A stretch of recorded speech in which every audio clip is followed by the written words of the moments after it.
are going full steam ahead to getting back to running. I'm supposed to go to the gym today and I'm really not feeling it.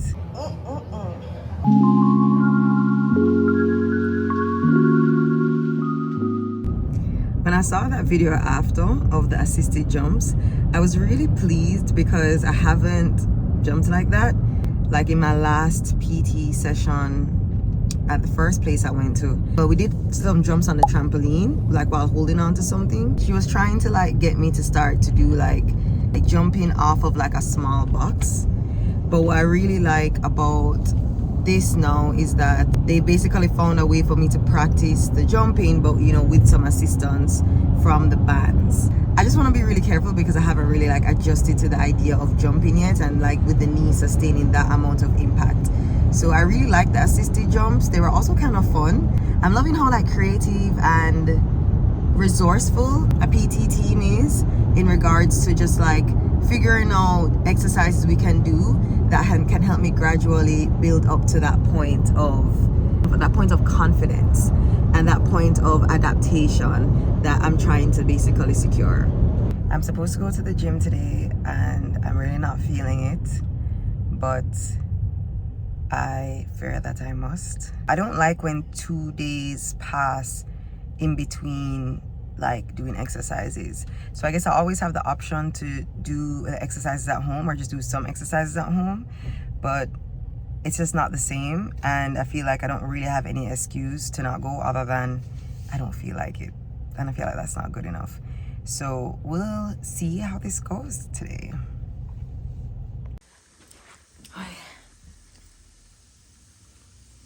I'm not feeling motivated right now.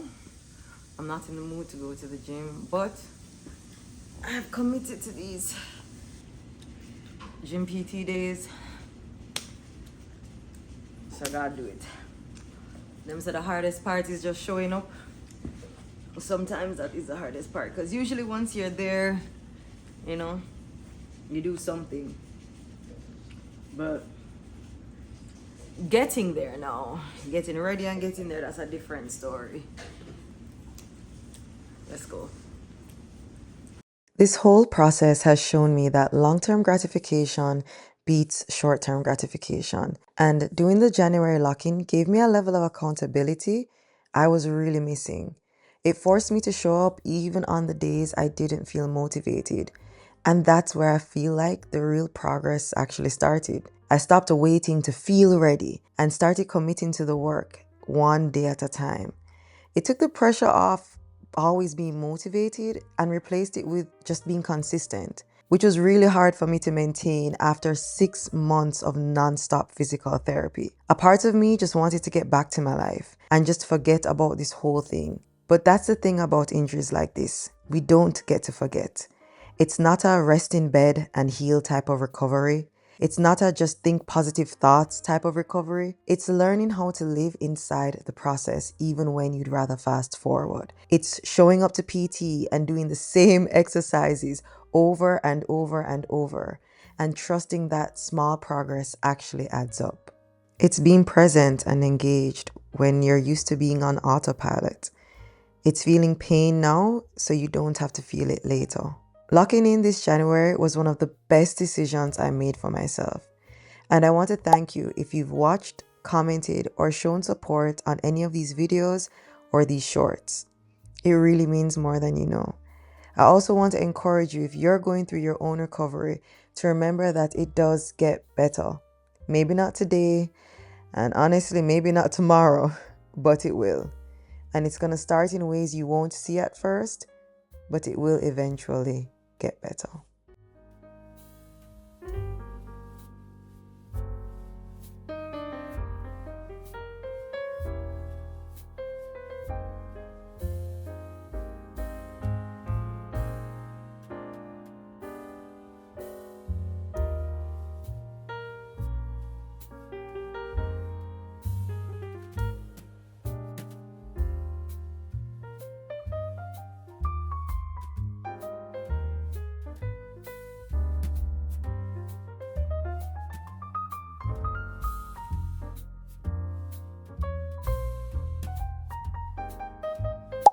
After my PT showed me these a few sessions ago, I've started doing it to practice my bends, and I really love doing these because my body weight just helps to sink into the bend. I think it's really cool how you can see the progress from the first couple that I do and then how much deeper it gets by the end. It does hurt, there is like tightness and it feels stiff. It's not smooth. But by the last set, I find that I'm able to go much deeper and also get there quicker. Almost like I've warmed the knee now and it's able to kind of do its thing.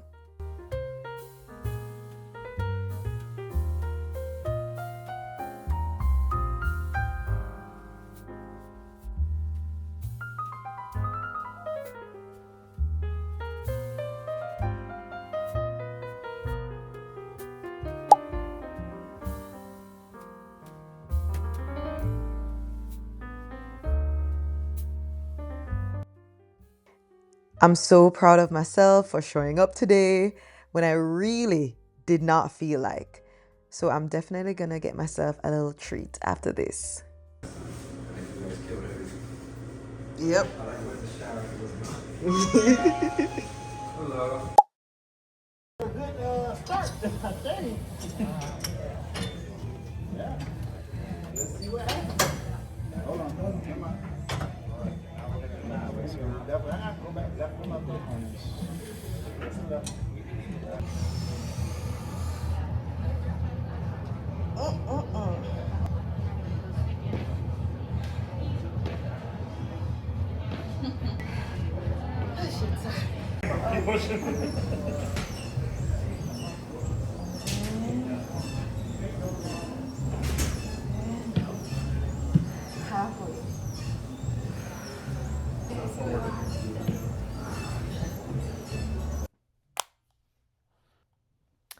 So, the session today, we had a rest day or like a lighter day. So, we did the leg extensions. We started with 10 pounds. And then in the last two sets, we added a 5 pound, which was very difficult. But when you have the BFR on, it's like supposed to simulate, it feels like you're using more load than you actually are. So that was quite difficult. They were saying that they're just trying to stress the muscle as much as possible. And then we did the jumps to the band, which were great. And then we ended with calf raises. So I think in the next session, I'm going to take the non-stim pre-workout that we have here. So we were supposed to try the anti-gravity treadmill again today, but it was being used the entire session I was there. So we're going to do that next time. And I'm excited for that because everyone thinks it's so cool. Like I send videos to my family and they're like, oh, I didn't even know that something like this existed. We are going full steam ahead to getting back to running. Still gradual, but he wants to work more on the mechanics of the jogging into the running. And once I start jogging, it's basically just home run, In the meantime, though, I'm supposed to be working on getting my calf stronger, which will obviously assist with the running mechanisms and the jumps. It's going to be very calf focused. I'll be using the machines at the gym to also like add some weight to some of these. Ooh, jeez, calf workouts. And the biggest issue with that is just that the calves get sore and tight very easily. My calves do. My calf is so tight. So if anyone has any tips on how they deal with that like soreness and like calf tightness, please drop below. And I'm also excited for eventually this atrophy to just kind of let up. I do feel the difference in my leg having the calves be more activated. I'm like looking in the mirror right now at my calves. Calf. It's all about the calves. So if you have any recommendations on how to deal with calf soreness, drop below. Full steam ahead. Let's go. Made it to the end of this video. Thank you so much. And don't forget to like, comment your thoughts or just what you want to see more of. And take care in the meantime. Until the next video.